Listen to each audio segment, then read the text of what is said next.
Hello guys, welcome back to Trading for Beginners, and in this video I am going to talk about how can you follow somebody into Bitget community. So without any further ado, let's dive right into this exciting video.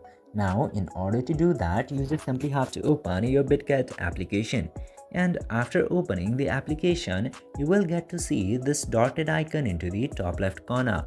Simply tap into that, and after tapping into that you just simply have to select your profile name, and after selecting that you will get to see this option of community directly. Simply select community, and after selecting the community option you will get to see your watching watch list and other persons. Now you just simply have to select the person who you would like to follow.